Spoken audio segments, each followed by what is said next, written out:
అందరికీ నమస్తే. నేను కొమరల్ శ్రీనివాస్, శ్రీ కమలా ఆర్ట్స్.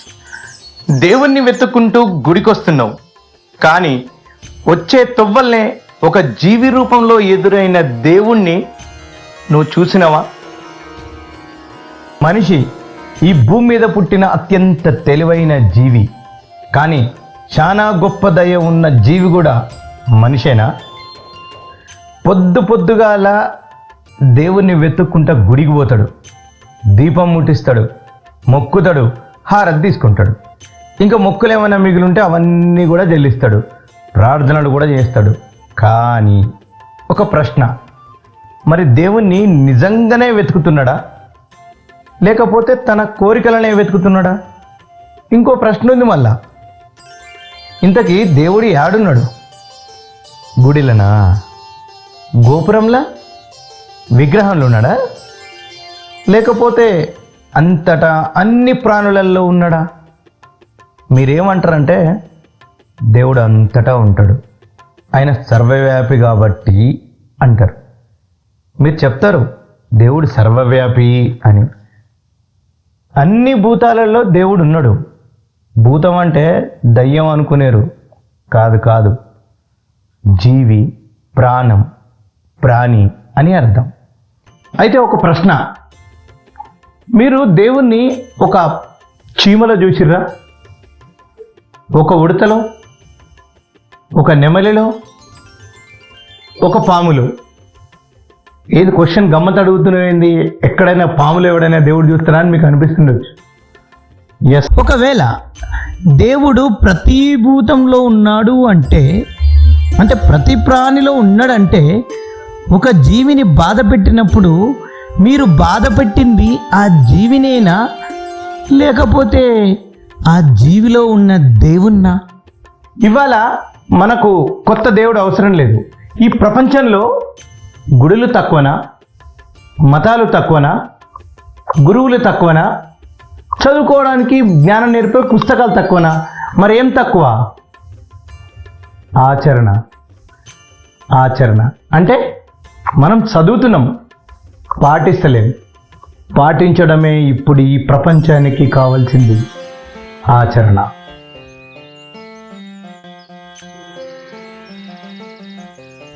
ఈరోజు ధనాలకోట మైసమ్మ తల్లి యొక్క ఆలయం నుంచి భూతదయ అనే టాపిక్ గురించి మనం మాట్లాడబోతున్నాం. ఈ ప్రపంచంలో భాషలు మారాయి, దేశాలు మారాయి, అనేక సంస్కృతులు మారాయి, కానీ ఒకే ఒక్క ప్రశ్న మాత్రం ఇంకా అట్లనే మిగిలినది. అసలు మనిషి ఎట్లా బతకాలి? ఈ ప్రశ్నకు సమాధానం చెప్పడానికే మహనీయులు ఎందరెందరో ఎన్నో రకాల పుస్తకాలు రచించారు, చెప్పారు. సో ఇప్పుడు మన భారతీయ సనాతన సంస్కృతిలో శ్రీకృష్ణ పరమాత్మ మన యొక్క హైందవులందరికీ ఆరాధ్యమైనటువంటి పుస్తకం, ఖచ్చితంగా హిందువుగా పుట్టినప్పుడు చదవవలసినటువంటి పుస్తకం శ్రీమద్ భగవద్గీత. అదే భగవద్గీతలో శ్రీకృష్ణ పరమాత్మ 12వ అధ్యాయం 13వ శ్లోకంలో ఏమని చెప్పాడంటే, అద్వేష్ట సర్వభూతానాం మైత్ర కరుణ ఏవచ. చూసారా ఎంత గొప్ప మాట చెప్పాడు శ్రీకృష్ణ పరమాత్మ. 12వ అధ్యాయంలో భక్తుని యొక్క లక్షణాలను చెబుతూ భగవానుడు యజ్ఞం చేయమని చెప్పలేదు, యాగం చేయమని చెప్పలేదు, పూజలు చేయమని చెప్పలేదు, కొబ్బరికాయ కొట్టమని చెప్పలేదు, దండం పెట్టమని చెప్పలేదు. ఆయన చెప్పిన ఫస్ట్ వర్డ్, ప్రతి ప్రాణుల యందు కరుణ, దయ, జాలి ఇది ఖచ్చితంగా కలిగి ఉండడమే భక్తుని యొక్క మొట్టమొదటి లక్షణం. ఈ లక్షణాలు కలిగి ఉన్నటువంటి భక్తుడు మాత్రమే నాకు అత్యంత ఇష్టమైన వాడు అని చెప్తున్నాడు. మరి ఈరోజు మనం స్వామి చెప్పినట్టుగా ఉన్నామా? మన మనసులో దయ ఉన్నదా? ఇది ఒక్కసారి మనం ప్రశ్నించుకోవాలి. అందుకే మనిషి ఎట్లా బ్రతకాలి, ఇప్పుడు ఖురాన్ ఏం చెప్తుంది?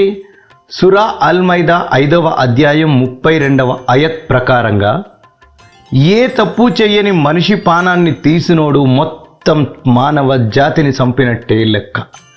ఒక్క పానం కాపాడితే మొత్తం మానవ జాతిని కాపాడినట్లే అని ఖురాన్లా ఒక ప్రాణానికి ఇంత విలువ ఇచ్చినప్పుడు, మరి ఇలా ఒక మనిషి ఇంకొక మనిషి పానాన్ని ఎందుకు తక్కువ చేస్తున్నాడు, ఎందుకు పానం తీస్తున్నాడు? ఇది ఎట్లయితుంది? సరే, మరి బైబిల్లో ఏం చెప్పారు? ఇక బైబిల్లోనేమో మత్తయి సువార్త 22వ అధ్యాయం 39వ వచనంలో నీ పొరుగువానిని నిన్ను నీవు ప్రేమించుకున్నట్టే ప్రేమించుము. ఈ ఒక్క వాక్యం దునియాలో ప్రతి మనిషి ఆచరిస్తే ద్వేషానికి కోపానికి తావు ఉంటుందా? ఉండదు. ఇక దమ్మపదం.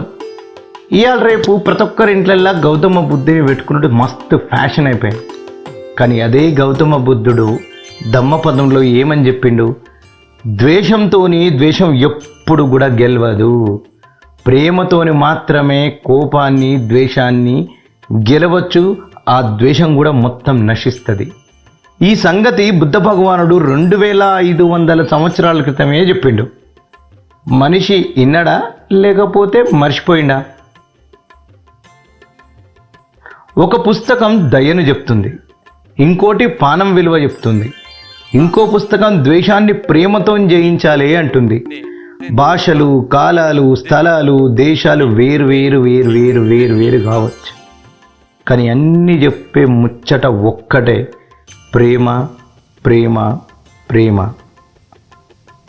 అయితే ఒక చిన్న ప్రశ్న ఉన్నది, మరి సమస్య మతాల్లో ఉన్నదా, లేకపోతే మతాన్ని ఆచరించకుండా మతం పేరుతో వాదిస్తున్న మనలో ఉన్నదా, లేకపోతే మన గుండెల దయ మొత్తమే తగ్గిపోవడం ఉందా?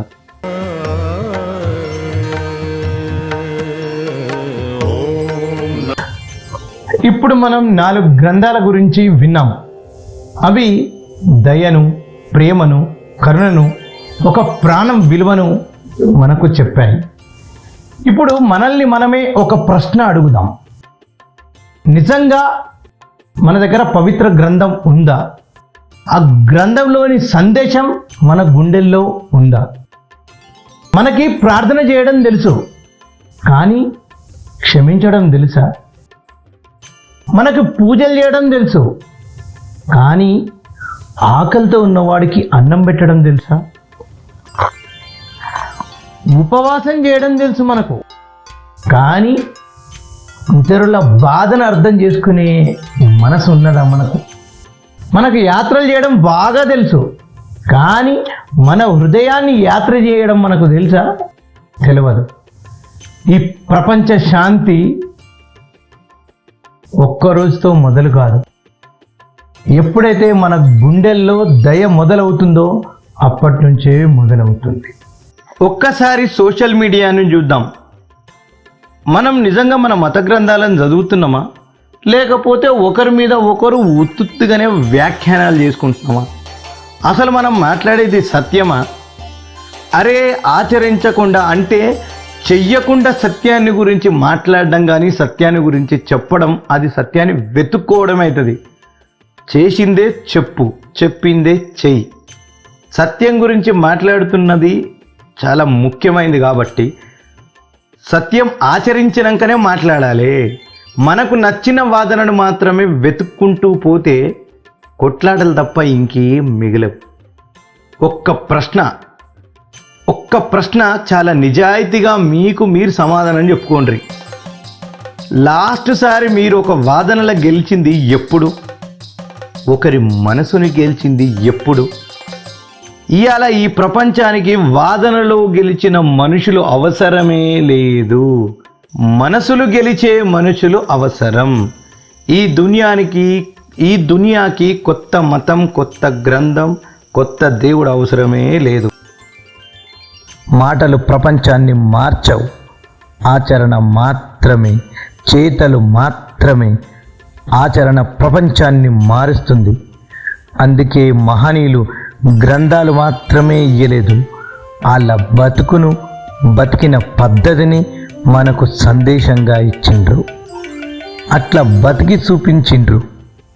మరి ఇవాళ మన జిందగీ ఏం సందేశం ఇస్తుంది? ఒక చిన్న దీపం మొత్తం చీకటిని తొలగించకపోవచ్చు, కానీ తన చుట్టూ ఉన్న చీకటిని అయితే తొలగిస్తుంది కదా. అట్లాగే ఒక చిన్న దయ మొత్తం దునియాని మార్చకపోవచ్చు, కానీ ఒక జిందగీని మాత్రం ఖచ్చితంగా మారుస్తుంది.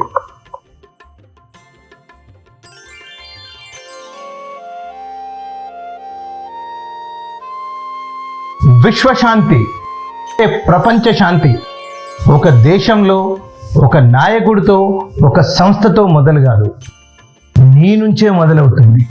నీ గుండెల్నే స్టార్ట్ అవుతుంది.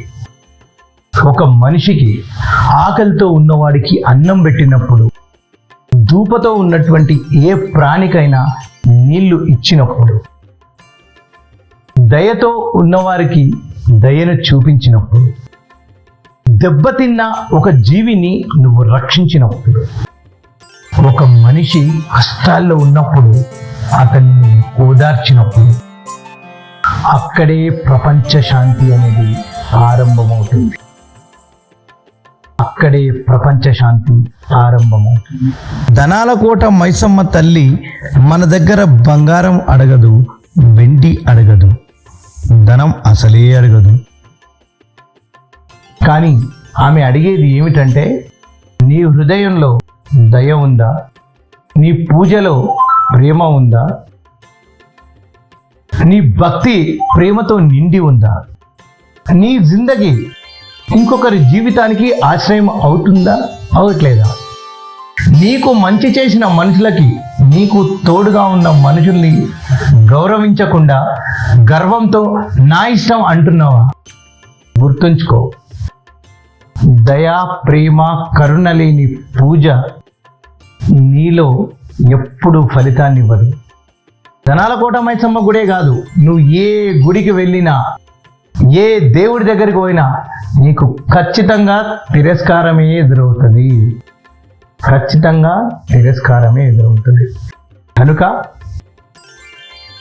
ధనాల కోట మైసమ్మ తల్లి దర్శనానికి వచ్చే భక్తులందరూ దయతో, కరుణతో, ప్రేమతో ఉండాలని చేతులెత్తి మొక్కి మరీ మీకు చెబుతున్నా. ఎందుకంటే ఇది విశ్వశాంతి అనేటువంటి నినాదంతో ఏర్పడినటువంటి ఆలయం. దేవుడు ఎవరి మతానికి బందీ కాడు. భూతదయ లేని భక్తియే కాదు. జై ధనాల కోట మైసమ్మ తల్లికి. దేవుని